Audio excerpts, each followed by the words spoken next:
Hello friends, welcome to my channel.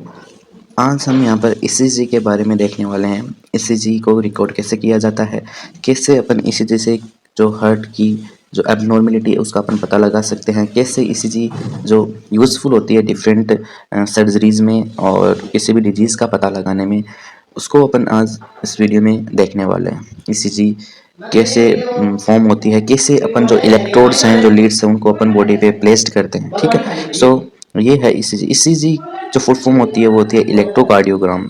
ECG is the technique which determines the activity of heart. ECG क्या एक procedure है, एक criteria, जो technique है जिससे अपन जो हार्ट की जो एक्टिविटी है और हार्ट की अगर कोई अबनॉर्मेलिटी है उसका अपन क्या कर सकते हैं, इजीली पता लगा सकते हैं। तो ईसीजी जहाँ पर आप मशीन देख रहे हो उसके अंदर कई इलेक्ट्रोड्स लगे होते हैं। तो इस मशीन के यूज़ से अपन क्या करते हैं, ईसीजी जो है वो प्रोसीजर करते हैं। इसके अंदर कई डिफरेंट वेव से मिलके बनी होती है, जैसे पी वेव, क्यूआरएस वेव हो गई, टी वेव हो गई। ठीक है, तो आपने जैसे हॉस्पिटल में आपने किसी ईसीजी रिपोर्ट अगर किसी की देखी है तो उसके अंदर आपने देखा होगा कि कई वेव्स में वो बनी हुई होती है। ठीक है, तो ये वो वेव जो है ना जिनसे मिलके जो ईसीजी है वो फॉर्म होती है और इसी से अपन जो हार्ट की जो भी अबनॉर्मेलिटी है उसका अपन पता लगाते हैं। तो ईसीजी क्या होता है, एक प्रोसीजर होता है। ठीक है, तो आप भी इसके अंदर देखिए कि इसमें कई वेव्स फॉर्म हो रही है। ग्राफ है, ये जो हार्ट है इसकी जो एक्टिविटी है अकॉर्डिंग टू एक्टिविटी ये जो ग्राफ है वो फॉर्म होता है, जिसके अंदर पी वेव हो गई, R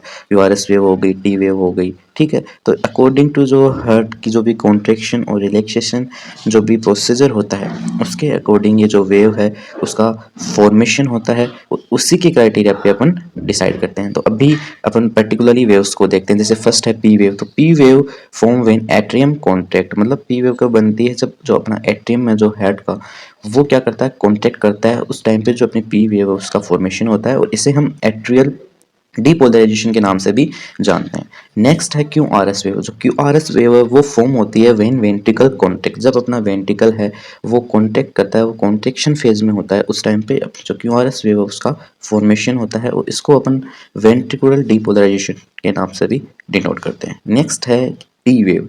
T wave form when heart relax. अब टी वेव जब हार्ट रिलैक्स स्टेट में जाता है उस टाइम पे जो टी वेव है उसका फॉर्मेशन होता है और उसी को अपन वेंट्रिकुलर रिपोलराइजेशन भी कहते हैं। तो ये थ्री वेव्स हैं जो कि फॉर्म होती हैं when atrium contract. Second QRS वो फॉर्म होती है जब वेंट्रिकल कॉन्ट्रैक्ट होता है, वो वेंट्रिकल अपना ब्लड है वो अरोटा के अंदर डालता है। और थर्ड है टी वेव जो फॉर्म होती है व्हेन हार्ट क्या होता है, रिलैक्स स्टेट में होता है, उस टाइम पे ये जो वेव है वो फॉर्म होती है। नेक्स्ट अपन बात करते हैं रिथिम। रिथिम क्या होता है, एक रेगुलरिटी होती है हार्ट बीट की, कि हार्ट एक रेगुलर बेसिस पे क्या कर रहा है, बीट कर रहा है। ठीक है, तो इसको अपन इसी चीज़ से कैसे पता लगा सकते हैं कि ये नॉर्मल है या फिर नहीं है। तो इसके अंदर it is measured by distance between two R R wave. आपने दो आर आर वेव देखा होगा ईसीजी के अंदर, उसके अकॉर्डिंग अपन क्या कर सकते हैं, ईसीजी का पता लगा सकते हैं। तो उसके दो जो आर आर वेव बीच की जो डिस्टेंस होती है वो 4 स्मॉल बॉक्स होती है। आपने ग्राफ के अंदर देखा होगा कि जो स्मॉल कई बॉक्सेस से जो ग्राफ वो फॉर्म हुआ होता है, तो उसके अंदर जो स्मॉल बॉक्सेस होता है वो क्या करता है, डिनोट करता है कि नॉर्मल रिथिम है या फिर नहीं है। अगर इरेगुलरिटीज़ की अपन बात करें तो इरेगुलरिटीज़ के अंदर क्या होता है कि टेकिकार्डिया हो गया, ब्रेडिकार्डिया हो गया। ठीक है, उसके अकॉर्डिंग अपन पता लगा सकते हैं। तो अगर इरेगुलरिटीज़ में अगर टेकिकार्डिया हो रहा है, टेकिकार्डिया का मतलब होता है increase heart rate. Increase heart rate अगर इंक्रीज हो रही है तो उस कंडीशन में जो दो आर आर के बीच की जो डिस्टेंस वो क्या हो जाती है, डिक्रीज हो जाती है। हो सकता है वो 3 स्मॉल बॉक्स में फॉर्म हो रहा है, 2 स्मॉल बॉक्स में फॉर्म हो रहा है। ठीक है, इसी प्रकार जो ब्रेडिकार्डिया होता है वो क्या होता है, डिक्रीज जो हार्ट रेट होती है। ठीक है, उस कंडीशन में जो डिस्टेंस होती है टू आर आर वेव की वो क्या हो जाती है, इंक्रीज हो जाती है। यानी हो सकता है दो आर आर बीच के जो बीच की डिस्टेंस है उसमें 5 बॉक्सेज हो। ठीक है, तो ये आप देख लीजिए, इसके अंदर आपको दिख रहे होंगे स्मॉल बॉक्सेज है। तो जो एक लार्ज बॉक्स होता है वो क्या होता है, 4 स्मॉल बॉक्सेज से मिलके फॉर्म होता है। ठीक है, तो इसके अंदर जैसे हमने देखा था 4 स्मॉल बॉक्स, तो यहाँ पर इस ग्राफ के अंदर जो 4 स्मॉल बॉक्सेज है वो क्या करते हैं, जो दो आर आर के बीच की ये जो डिस्टेंस है इसको क्या करते हैं, डिनोट करते हैं। ठीक है, तो ये पूरा है जो ग्राफ है। ठीक है, इससे अपन को पता लगा सकते हैं। नेक्स्ट इसके अंदर अपने P wave Q R S wave भी अपन ने देखी थी। तो ठीक है, तो ये होती है इसके अंदर जो पी वेव है और इसको अपन डिनोट कर सकते हैं क्यू वेव, यहाँ पर ये आर वेव आर वेव हो गई, एस वेव हो गई और ये आगे वाली टी वेव हो गई। ठीक है, तो ये पूरा जो वेव है वो फॉर्म होती है ईसीजी के अंदर। नेक्स्ट अपन बात करते हैं कि when ECG is done, ECG को अपन कब परफॉर्म करते हैं और ईसीजी कब हम यूज में लेते हैं, किस कंडीशन को डिनोट करने के लिए जो ईसीजी है उसको अपन यूज में लेते हैं। तो इसके अंदर जो फर्स्ट है वो exercise your heart rhythm to see if it is normal और if you have arrhythmia. Means कि ईसीजी है उसकी जो अभी हमने देखा था कि रिथम को अपन नोट करते हैं ईसीजी से, ठीक है, कि वो नॉर्मल है या फिर नहीं है। तो ईसीजी से अपन क्या कर सकते हैं, जो हार्ट की जो भी रेगुलरिटी है बीट करने की उसका अपन पता लगा सकते हैं कि वो नॉर्मल है या फिर नहीं है, या फिर उसमें कोई अबनॉर्मेलिटी है, ब्रेडिकार्डिया है, टेकीकार्डिया है। ठीक है, उस कंडीशंस का अपन क्या कर सकते हैं, ईसीजी के थ्रू अपन पता लगा सकते हैं। सेकेंड है diagnose poor blood flow to your heart muscle, जिसे हम इससेमिया भी बोलते हैं, because of coronary artery disease. अब अपन इसी जैसे ये पता लगा सकते हैं कि जो हार्ट के जो मसल्स हैं, जो हार्ट है उसके अंदर प्रॉपर जो ब्लड सप्लाई है वो हो पा रही है या फिर नहीं हो पा रही है। अगर प्रॉपर ब्लड सप्लाई नहीं हो पा रही है उस कंडीशन को अपन इससेमिया बोलते हैं। हो सकता है कि ये जो किसी डिजीज के कारण हो रहा हो सकता है उसको सीएडी हो रहा हो, कोरोनरी आर्टरी डिजीज। ठीक है, नेक्स्ट अपन बात करते हैं डायग्नोज ए हार्ट अटैक। मीन्स कि ईसीजी का हम यूज़ हार्ट अटैक को डिटरमाइन करने के लिए भी यूज़ में ले सकते हैं। उसे पता लगा सकते हैं कि हार्ट अटैक की कंडीशन किसी भी पेशेंट को है या फिर नहीं है, तो ईसीजी का यूज़ हम इस कंडीशन में भी करते हैं। नेक्स्ट बात करते हैं diagnose abnormalities of your heart such as heart chamber enlargement and abnormal electrical conduction. ठीक है, तो नेक्स्ट अपन जो ईसीजी है उसका अपन यूज़ करते हैं कि किसी भी अबनॉर्मेलिटीज़ है जो हार्ट की है उसको पता लगाने के लिए कि एट्रियम या फिर कोई भी वेंट्रिकल चैम्बर है उसमें क्या हो रहा है, इनलार्जमेंट हो रहा है, उसकी साइज़ क्या हो रही है, इंक्रीज हो रही है, हार्ट की साइज़ इंक्रीज हो रही है। ठीक है, तो उस कंडीशन को पता लगाने के लिए भी अपन ईसीजी का यूज़ में लेते हैं। नेक्स्ट है डायग्नोज हार्ट डैमेज और हार्ट फेलियर। जैसे अपने हार्ट अटैक का डायग्नोसिस ईसीजी से हम कर सकते हैं, उसी प्रकार हम जो ईसीजी है उसका यूज हम किसी भी हार्ट में अगर इन्फ्लामेशन हो रहा है, हार्ट फेलियर हो रहा है, उस कंडीशन का पता भी हम क्या कर सकते हैं, लगा सकते हैं। नेक्स्ट है make sure you are fit for an upcoming surgery.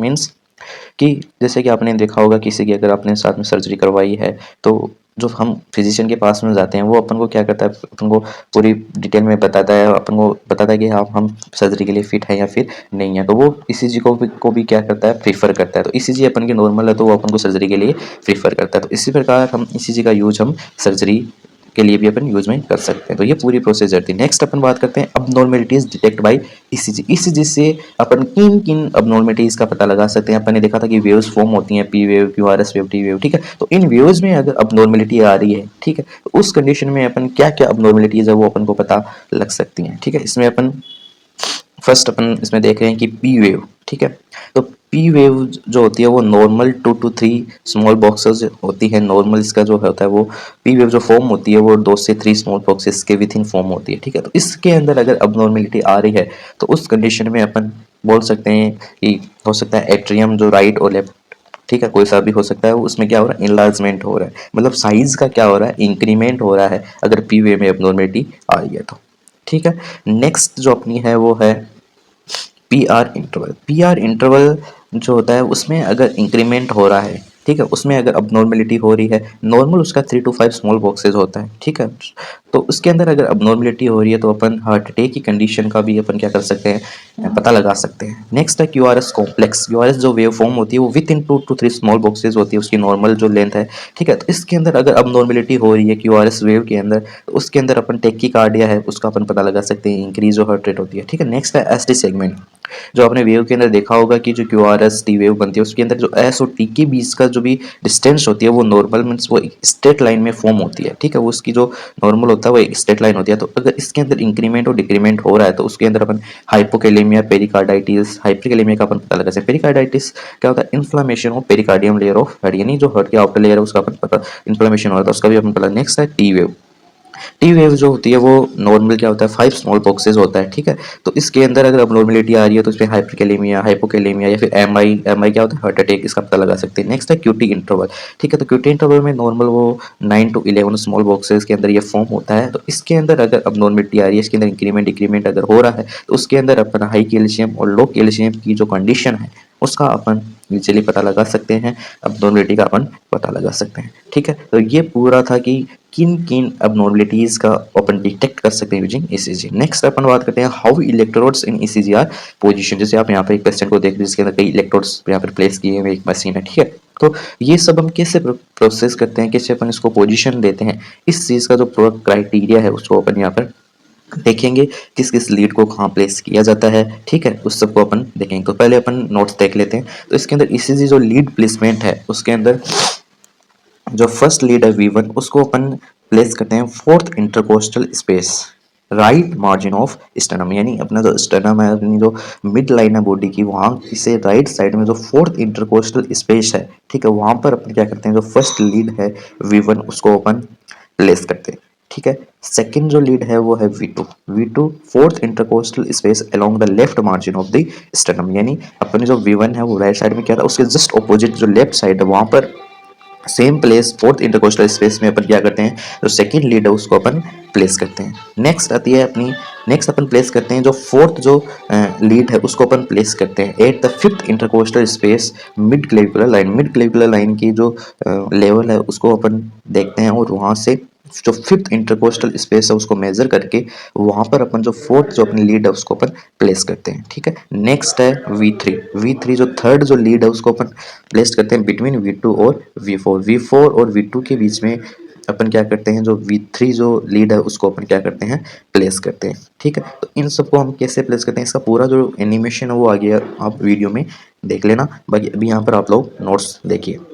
Next है वी फिफ्थ V3 वो हो गया Midway between V2 and V4, यानी V2 और V4 के बीच में अपन क्या करते हैं, जो थर्ड जो जो लीड है उसको अपन क्या करते हैं, प्लेस करते हैं, ठीक है, ये पोजीशन इसको देते हैं। नेक्स्ट अपन बात करते हैं जो फिफ्थ लीड है उसके अंदर, फिफ्थ लीड में जो फिफ्थ इंटरकोस्टल स्पेस है anterior axillary line same level as V4 के लेवल पे अपन जो एंटीरियर जो एक्सिलरी लाइन है उसके लेवल पे अपन क्या करते हैं, जो फिफ्थ जो लीड है उसको अपन प्लेस करते हैं, मेजर कर लेते हैं कि फिफ्थ इंटरकोस्टल स्पेस कहाँ है और वहाँ पर इसको अपन क्या कर सकते हैं, प्लेस करते हैं। नेक्स्ट जो है वो है सिक्स्थ जो लीड है V6, उसको ओपन करते हैं fifth intercostal space mid axillary line same level as V4, ठीक है, V4 के वो लेवल सेम है और अपन इसको क्या करते हैं, जो मिड एक्सिल जो एक्जिला है अपना वहां से अपन क्या करते हैं, उसकी जो मिड जो एक्सिलरी लाइन है उसके लेवल पे अपन जो फिफ्थ इंटरकोस्टल स्पेस है वहां पर अपन क्या करते हैं, अपनी जो सिक्स्थ जो लीड है उसको अपन प्लेस करते हैं, ठीक है। तो ये पूरा जो था कि हम कैसे इसी जो लीड है उसको अपन क्या कर सकते हैं, प्लेस करते हैं, कौन सी इलेक्ट्रोड है वो कहाँ पर प्लेस होती है। नेक्स्ट अब आप वीडियो के अंदर इस चीज़ को देख लीजिए। सो फ्रेंड यहाँ पे आप देखिए कि लीड को कैसे प्लेस करते हैं। तो यहाँ से क्या करना है, अपन को फोर्थ इंटरकोस्टल स्पेस का पता लगाना, वहाँ पे अपन को जो फर्स्ट लीड है उसको प्लेस करना है। जो सेकंड लीड है वो अपन ने कहा था कि जस्ट अपोजिट ऑफ V1 है, वहाँ पर फोर्थ इंटरकोस्टल स्पेस पे अपन को प्लेस करना है। जो थर्ड जो फोर्थ वन है, फर्स्ट क्या है, फोर्थ वन को प्लेस करना है मिड क्लेविकुलर लाइन पे एकदम उसके लेवल पे फिफ्थ इंटरकोस्टल स्पेस में। और जो थर्ड है उसको अपन को V2 और V4 के बीच में प्लेस करना है। फिफ्थ जो है वो अपन को प्लेस करना है फिफ्थ इंटरकोस्टल स्पेस, और जो सिक्स्थ है उसको मिड एक्सिलरी लाइन के लेवल पे अपन को प्लेस करना। तो ये पूरा प्रोसीजर था ईसीजी प्लेसमेंट का। सो फ्रेंड्स, ये आज हमने ईसीजी के जो पूरी डिटेल है उसके बारे में देखा, ईसीजी क्या होता है, कैसे हम ईसीजी को रिकॉर्ड कर सकते हैं, ठीक है, कैसे हम इलेक्ट्रोड्स को प्लेस करते हैं, इन सब के बारे में अपने डिटेल में देखा। So thank you for watching this video and मिलते हैं अगले वीडियो में एक इम्पोर्टेंट इसी प्रकार इम्पोर्टेंट टॉपिक के साथ में। और thank you so much for watching, please like share and subscribe.